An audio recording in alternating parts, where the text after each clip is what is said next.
Welcome back to some new malicious compliance stories, where people complied to the letter, but not the spirit of our request. I hope you had a great day. The first story is called Bad Neighbor.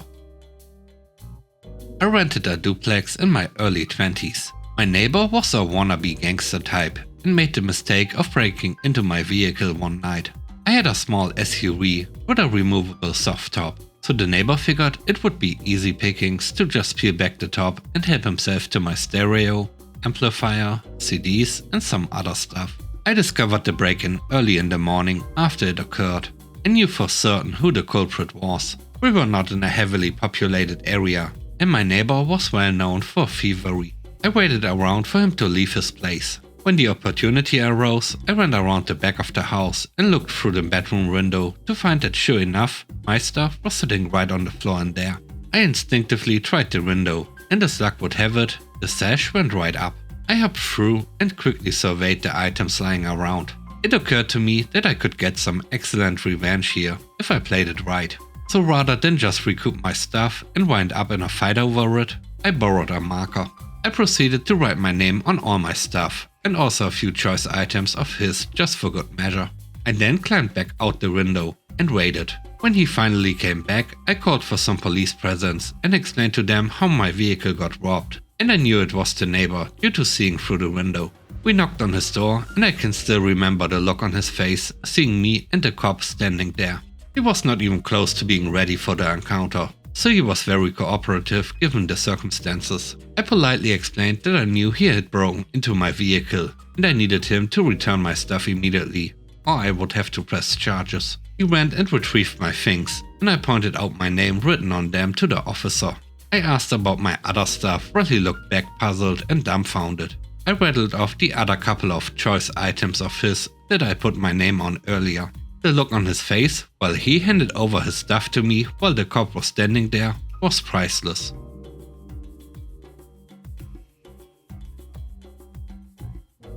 The next story is called No Freebies Anymore. I'm in my early 40s and opened my shop about 10 years ago.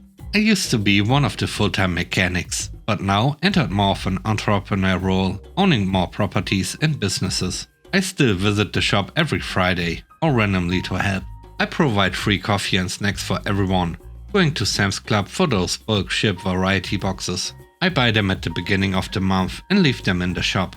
One month by the third week I went to grab one, but couldn't find any ships anywhere.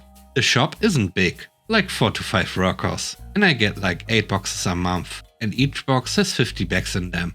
I thought it was outrageous to go through 400 bags in 3 weeks.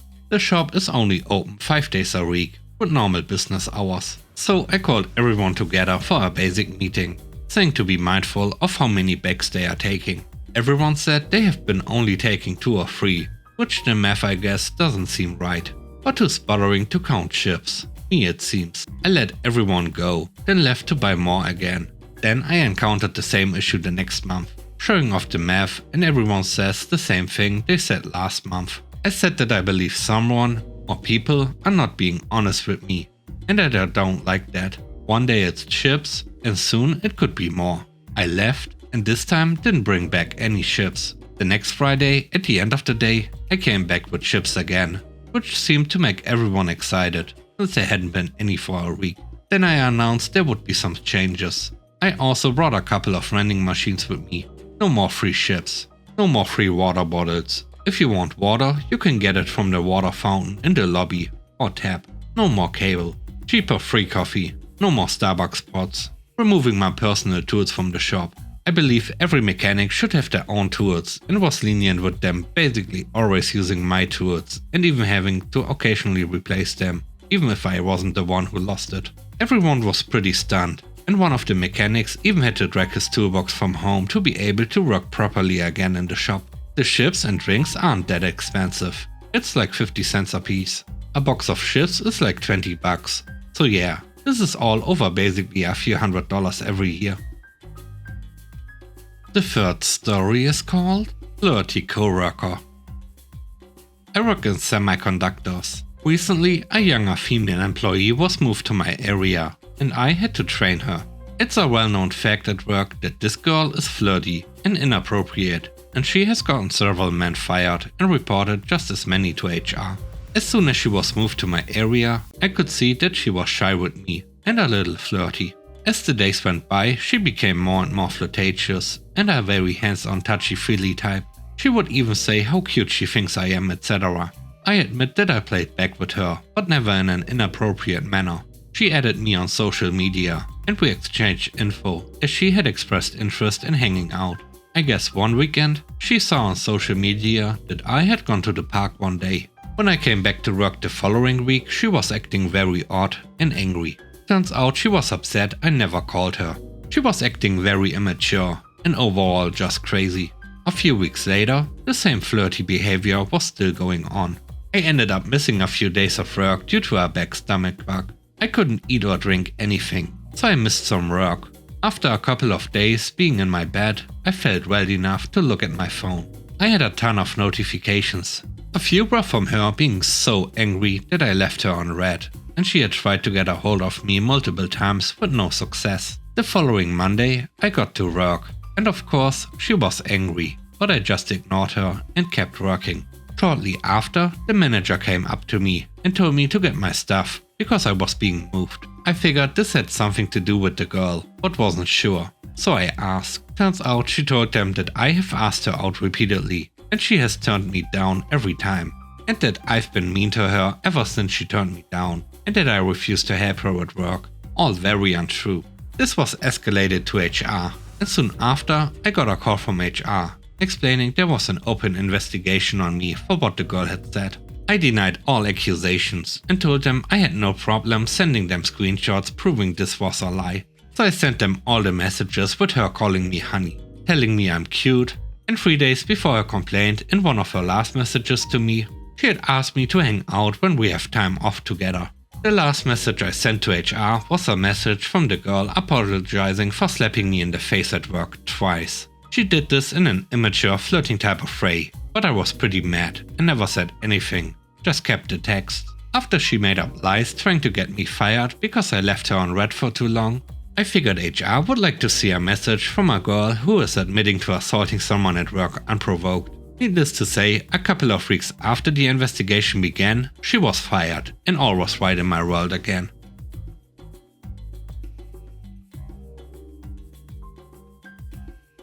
The last story is called Not Accepting New Members. About 10 years ago, me and my wife moved to the suburbs to raise our kids. One of the things we noticed was that our neighborhood had a community pool. However, you had to be a member of the HOA to use said pool. Once we moved in, I contacted them to join and was told they were not accepting new members. I was surprised to say the least, as I was offering these people free money, but whatever. Fast forward 3 to 4 years. My wife and I had both completely forgotten this interaction. My wife had taken gardening as a hobby and was getting quite good at it, but our backyard is extremely shady. After many attempts, we decided to put in a raised bed garden in the front yard. We did our research and it was not illegal to do so in our city, so I built her one. It came out great. Our front yard looked like something from a magazine, all due to her hard work, not my skill, with many people making a point to walk by and see it. The neighborhood kids love snatching berries as they played nearby. Perfect, right? That's when the calls started. The city inspector would be by our yard weekly, because someone kept reporting our garden. Every time he would come by, we would ask if we needed to take it down, and he always said no. After a while, we got tired of this game, so we filed a Freedom of Information Act request to get the name of whoever was behind this and confront them. Once the request was submitted, we never heard back from the city. The anonymous calls reporting our garden also stopped. This would have been the end of it, but our anonymous friend simply couldn't leave well enough alone. And a couple of weeks later, I received a call from what sounded like an older woman. Hello, I'm sorry to tell you that you are going to have to remove your front yard garden. Who is this? That doesn't matter. You need to remove it right away. If you actually want anything to happen, it absolutely does matter. It is not against any city law or regulation, and we are not taking it out unless you can provide a lot more information. It is against HOA rules. You cannot have a front yard garden in this area per the HOA. At this point, I realized these were the same people who rejected my offer to pay them free money to join their stupid club. Happily, I explained this to her while grinning ear to ear. I could almost hear the color draining out of her face when she realized who I was. Needless to say, the garden is bigger today than it has ever been. Thanks for watching the video. I hope you enjoyed it. If you did, please don't forget to leave a like, comment and subscribe. And if you have time, watch another one of my videos. And now, I hope you have a great day. See you soon. Bye bye.